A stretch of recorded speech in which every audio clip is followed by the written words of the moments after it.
En tant que trader, il n'y a qu'un seul marché qui te permettra de devenir rentable. Et ce marché-là, c'est le marché que tu arrives à maîtriser. Je ne peux pas te dire que c'est le marché des cryptos. Je ne pourrais non plus pas te dire que c'est le marché du forex, des indices synthétiques, des actions, des matières premières. Parce que l'intérêt quand on trade, c'est de se faire de l'argent.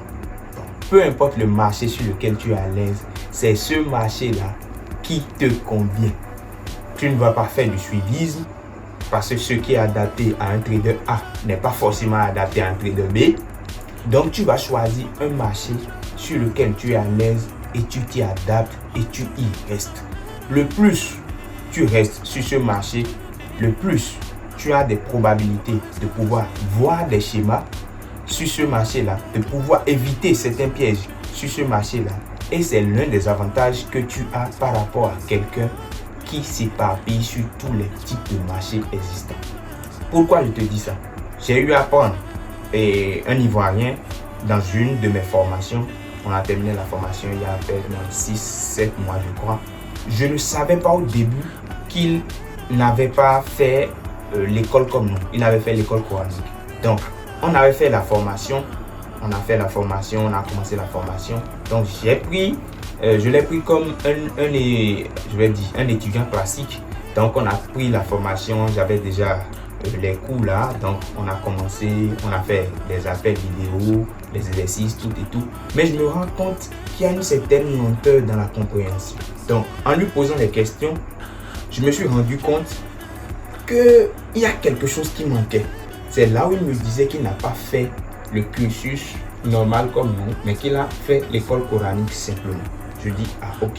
C'est là que je me rends compte du truc.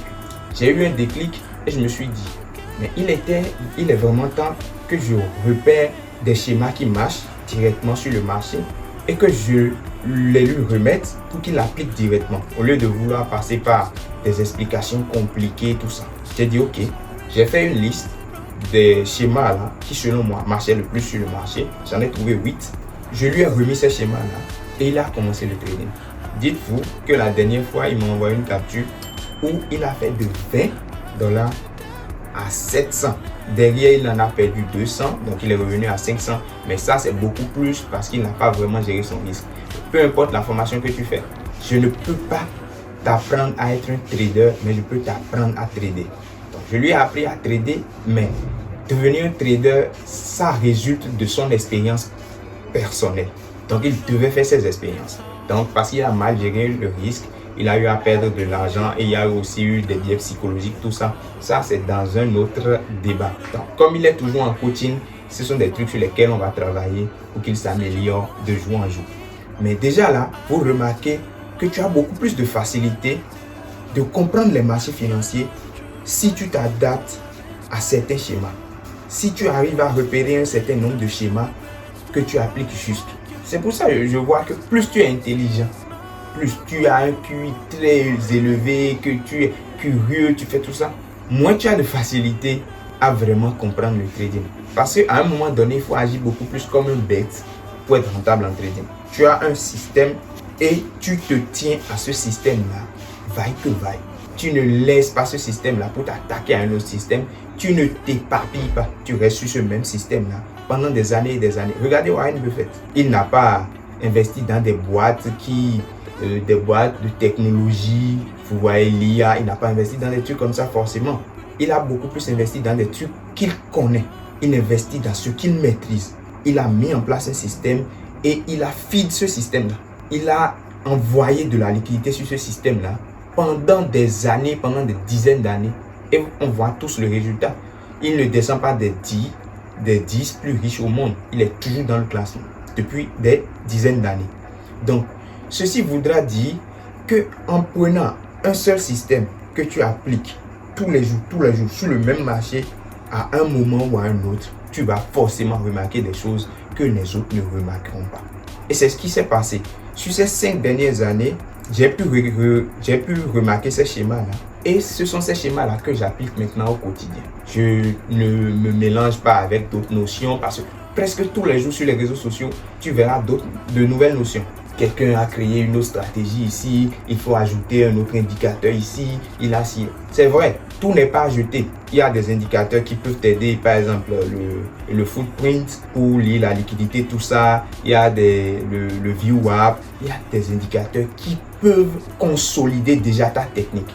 Mais ça ne veut pas pour autant dire que le système en lui-même a changé. Tu consolides juste le système que tu as déjà mis en place, mais c'est ce même système-là qui restera là et que tu vas appliquer pendant des décennies. Ceci étant, on va directement passer sur l'ordinateur. Je vais vous montrer ce système et je vais vous montrer un des 8 schémas là que vous allez pouvoir appliquer directement chez vous à la fin de cette vidéo. Vous allez prendre des graphiques de trading crypto en higher time frame et vous allez appliquer exactement ce schéma là que je vais vous montrer et vous m'en direz des nouvelles. Donc la section commentaire elle est là. Vous pouvez directement mettre des captures de vos différents exercices dedans. On va essayer de corriger tous ensemble et faire agrandir la communauté. Déjà, si tu ne me connais pas, si c'est la première fois que tu tombes sur mes vidéos, moi, c'est Jonathan Diesouma Joseph. Je trade la crypto depuis près de 5 ans et j'ai créé cette page pour pouvoir vous partager mon expérience et vous donner des petits tips pour qu'ensemble nous formions une bonne communauté autour du trading crypto. Donc, si cela t'intéresse, abonne-toi, like cette vidéo, partage-la à un ami qui pourrait être intéressé ou un ami que ça pourrait aider selon toi. Et on se retrouve sur l'ordinateur pour que je te montre rapidement ce schéma. Ok, donc ici, comme vous pouvez déjà le voir, nous sommes sur le graphique de l'ETH USDT. Donc, je vais rapidement revenir en H1 pour mieux vous montrer ce schéma là. Je vais encore vous montrer deux exemples de ce schéma là. Vous allez mieux comprendre. Donc ici, qu'est-ce qu'on repère d'abord? Donc je vais rapidement agrandir ceci, prendre un graphique feed comme ça pour mieux vous expliquer le schéma. Vous allez mieux comprendre. Donc ici déjà c'est un schéma comme ça. Donc je vais essayer de tracer le graphique, hein, vous allez mieux comprendre. Tac, tac, tac, tac, tac, et ici.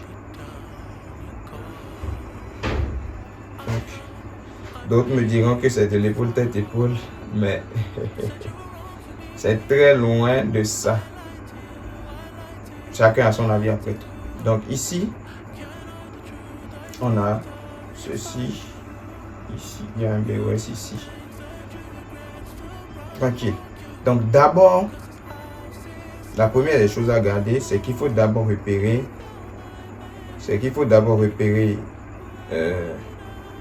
une résistance. Donc une première touche, une deuxième touche. Il peut y avoir 4, 5, 6, 7 touches, on s'en fout. Mais il faut quand même 2 touches au moins pour avoir une résistance. Là, au moins, on est d'accord. Donc, on a cette résistance déjà sur les 2 touches. Donc, ici, on aura une première prise de liquidité. Ici, on aura forcément une première prise de liquidité. Donc, une première prise de liquidité ici. Ensuite, le cours devra réintégrer. Donc, on aura une réintégration qui va créer un premier brick of structure. Donc, quand le cours va créer ce brick of structure, on va attendre simplement que ce cours-là, que ce même cours revienne encore à ce niveau-ci sur l'ancienne résistance. Donc, on a 3 conditions nécessaires ici. On a d'abord la formation d'une résistance. En premier lieu, on a la formation d'une résistance. Donc, on va noter ça quelque part ici rapidement. Donc, en un, on a formation d'une résistance.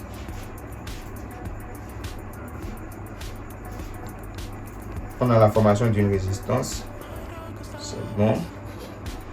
Ici, je vais rapidement diminuer la taille. Donc, on a la formation d'une résistance en 2. CTRL-C, CTRL-V. Ici, donc la formation d'une résistance en 2, on aura quoi? En 2, on aura une première prise de liquidité. C'est primordial. En 2, on a prise de liquidité.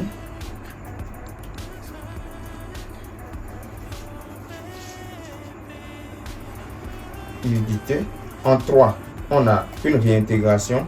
c'est nécessaire. Réintégration. Intégration. En 4, on aura retour. En 4, on aura un BOS. Et c'est en 5. En 5, on aura un retour sur la résistance. Donc voilà à quoi ressemble cette stratégie-là.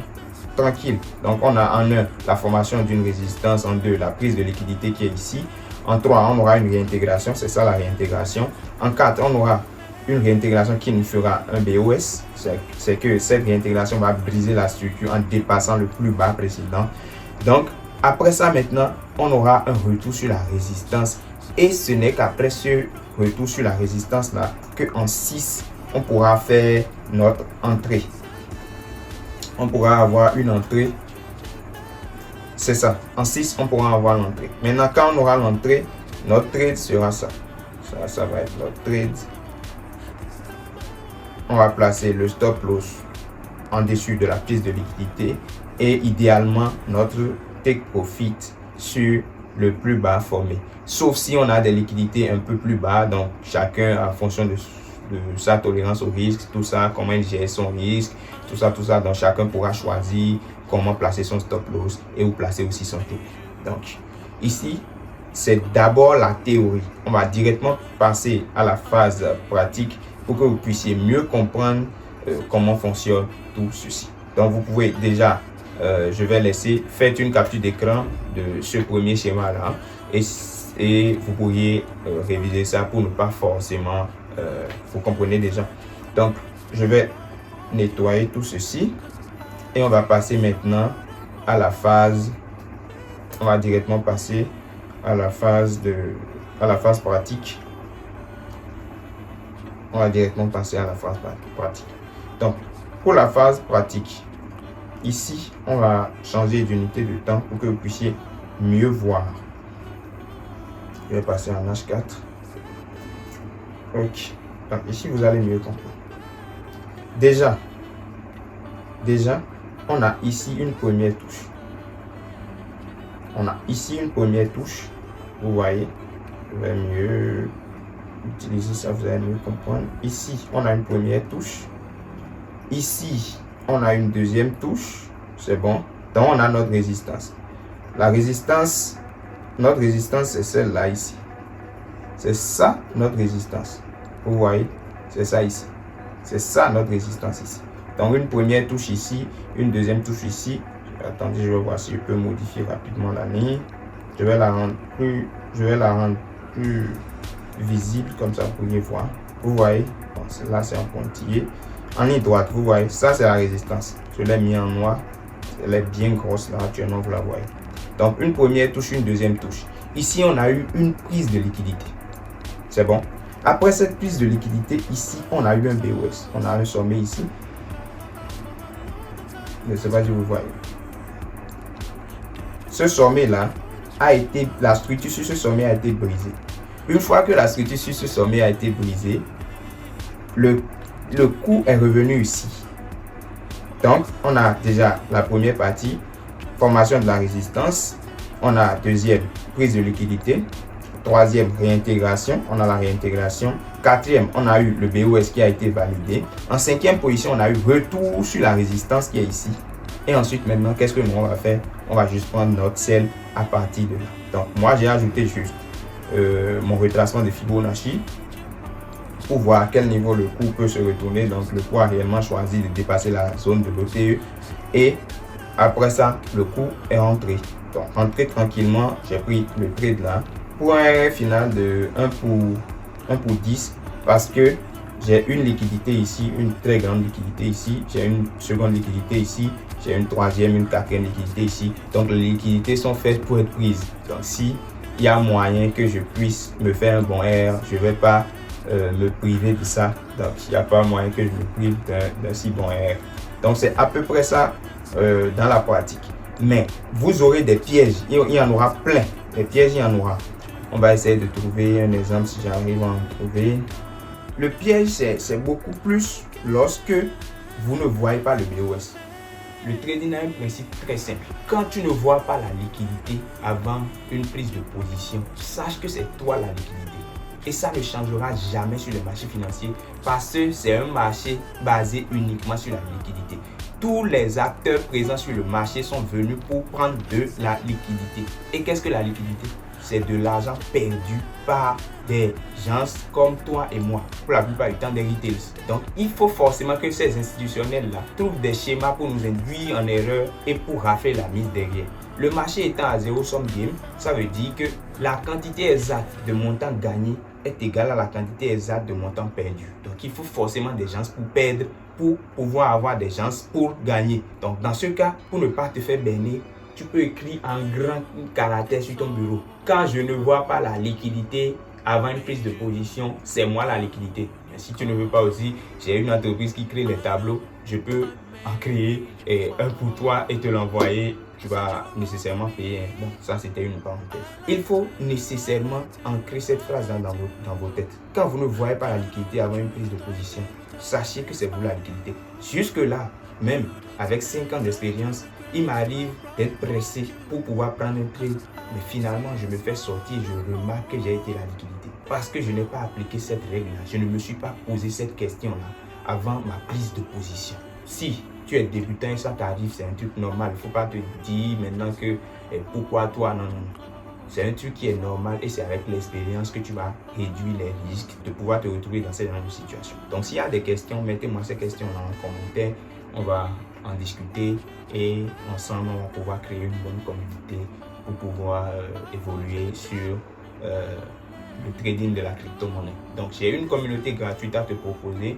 Il y a le lien de mon canal Telegram dans la description de cette vidéo. Clique dessus, rejoins-nous sur Telegram. On va partager ensemble nos analyses et je vais piocher. Parmi ceux qui sont dans le canal Telegram, je vais piocher des gens vraiment dynamiques et prêts à travailler qui vont me rejoindre dans un groupe très privé où on va envoyer nos analyses. On va tous travailler ensemble pour pouvoir évoluer et devenir rentable. Pourquoi ne pas créer la plus grande communauté de traders crypto de l'Afrique et pourquoi pas du monde? Ça, c'est un objectif personnel et j'aimerais vraiment que tu me rejoignes dans cette communauté-là. Donc, si cette vidéo t'a plu, n'oublie pas de partager, de liker, de commenter, de donner ton avis sur le sujet. Ça me fera vraiment plaisir de te lire. On se tient pour toute nouvelle vidéo. Ciao.